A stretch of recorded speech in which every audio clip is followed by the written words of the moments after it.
Hello, if you want to learn chess, I'll describe the meaning and the purpose of every piece on the board, telling you the rules and the way to play it. So, let's begin. In order to understand how to play chess, you first need to understand the map, so the chessboard. Here it is, and here's on the screen. So, first of all, the chessboard is 8 by 8 square with black and white squares on it. They are all placed diagonally next to each other. So in the first two ranks we have the white pieces, and in the 7th and 8th rank we have black pieces.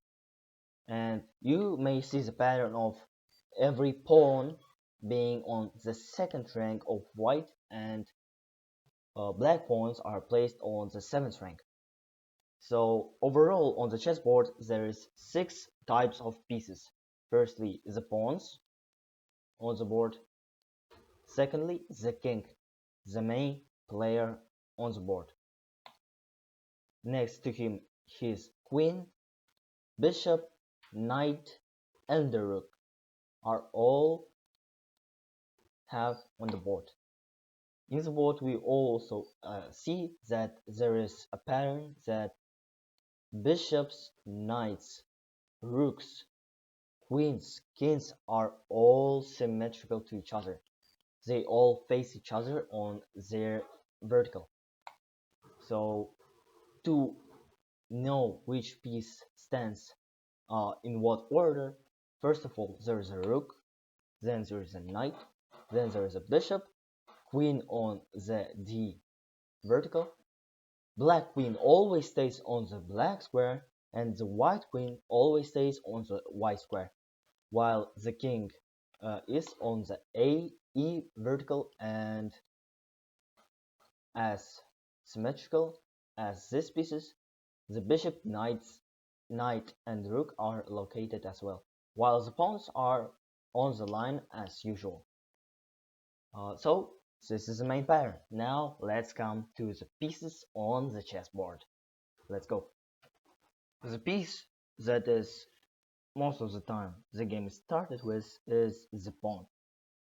The piece which is the most in the board, because other pieces, for example like rooks, are 2 on the board, 4 overall for both sides. Pawns overall are 16, so they are pushed firstly.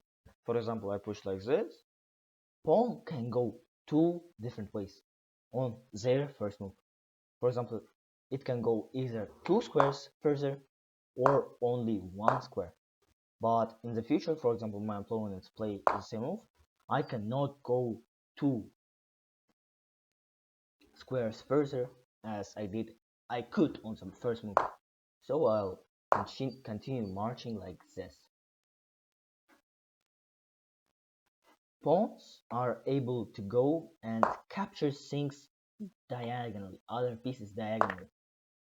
They are capable of attacking, and if they are able to become promoted, for example, pawn somehow reaches the last file, going further, then for example like this, and if it reaches the other side of the board from which it from the other which it came from, it can become any other piece it wants except the king.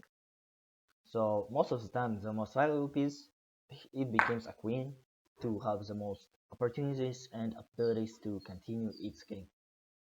The second piece I want to describe to you is the knight, which looks like a horse but is considered a knight, a real person on a horse that is supposed to attack opponent's king, and it does.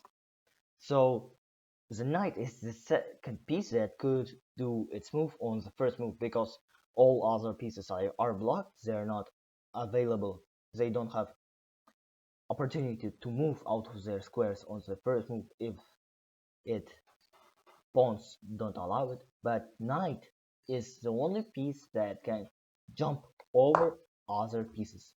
For example, like this, It moves with a letter L. So it can move like this, like this, like this, like this, like this, like this, like this, and like this. It has 8 multiple directions to go. But if it's on the side of the board, it has less amount of squares to go around. So it's better for you to have your knight on close to the center, which it has more opportunities to go. It can also deliver attacks. For example, I will go like this. And now if your knight, for example, it's now able to capture like this way. And if your opponent, for example, makes a mistake by playing, for example, this move, now it is considered a fork if you move to your knight here, because it attacks 2 pieces in both situations. So your opponent has to choose one to defend and you will capture another one. This is a tactic we'll learn further, but knight is a very valuable piece to play with. Now the third piece that I will consider in this game is the bishop.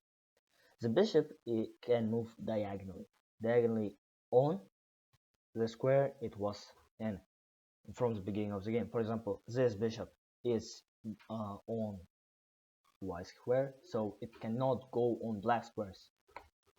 For example, like this, and now after opening these squares, it is able to move from their initial square.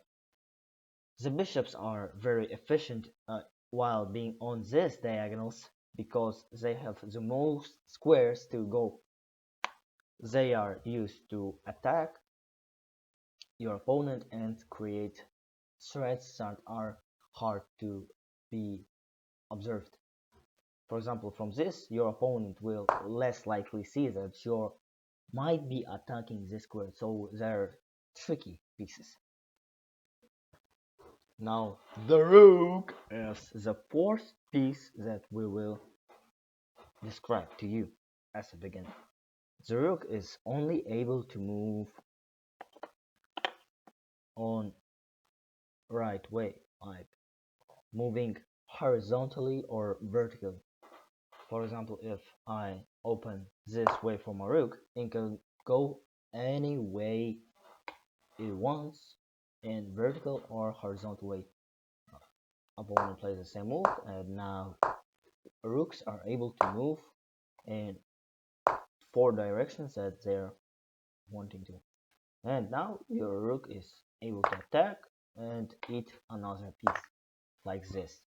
Rooks are very dangerous and more efficient pieces in comparison with bishop and knight because they have pattern in which they can move easier on other squares in comparison with these pieces.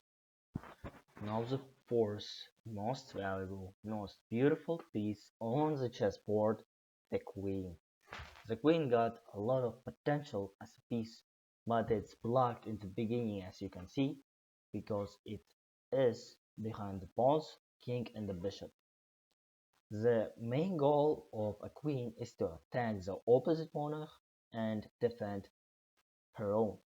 For example, we'll start with e4, e5 movement of pawns, and now queen is able to go like this, other queen is also able to go, for example, like this. They can move diagonally and horizontally if they want, and vertically as well. They can capture these weights and deliver checks, deliver attacks in the future. They are the most valuable and one of the trickiest pieces on the chessboard. Now, in comparison with queen, we got the last and the price of a game piece, the king of the chessboard. On the chessboard we have 2 kings and they're the purposes of the game. The opposite monarch wants to attack and capture your king by delivering a checkmate, which is delivered if your king is, for example, right in the beginning, he can go like this, And if your king moves, for example, it is becoming attacked by different pieces. You can have checks if the opposite piece is attacking the monarch, and if he runs incorrectly, very soon it can result in a very hard checkmate. For example, incorrect moves, and this is a checkmate because your king cannot run away anyways. He cannot eat the piece, and if he eats, he will be captured again by the bishop. So he lost his movement. He is checkmated. The game is lost. For this reason, we need to protect our king by different movements, which I will tell about further. But now it is all the description of every piece on the board. The next thing I will tell you is the rules and the actions to do in a chess game. So let's start. Now let's start with basic movements and basic patterns on the chessboard that we can see that we need to do in the game. Firstly, for beginners, I will tell that we need to advance our pawns into the center of the board. So the center is considered of these four squares in the middle, and the outer center is this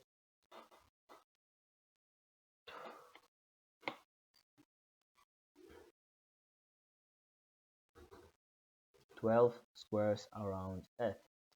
So the pawns need to go like this in the beginning of the game.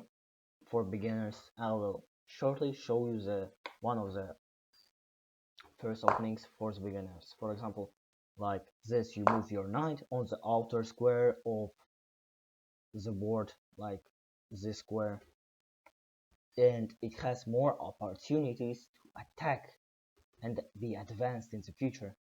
So the opponent will do the same thing, and you now advance your bishop into the middle to create some tactics, create attacks in the future if your opponent makes mistakes and you develop your pieces accurately and correctly.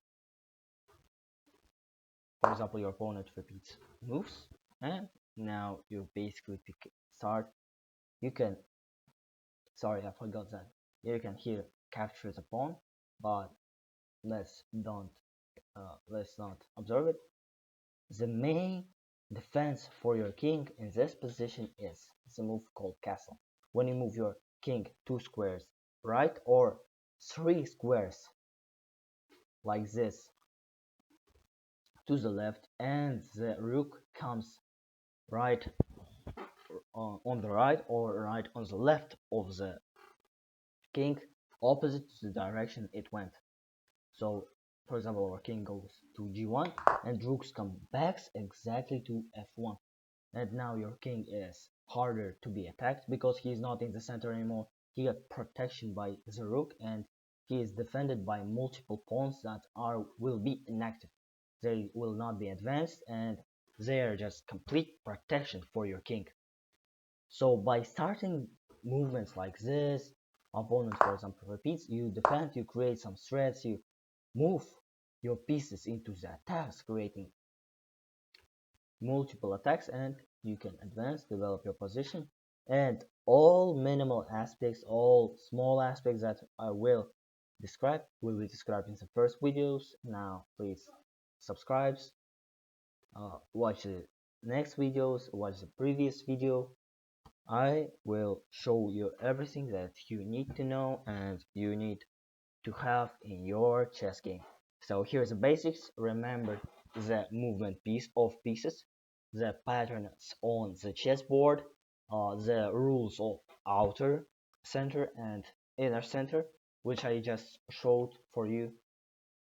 This a little zone center, and the main moves that you make in the beginning of the game by developing your pieces towards the center and putting your king into the defensive position by castling. And now additionally your rook is activated. So thank you for the video today. I will deserve and create uh, more videos for you, my favorite subscribers and viewers. Thank you for the watch. Goodbye.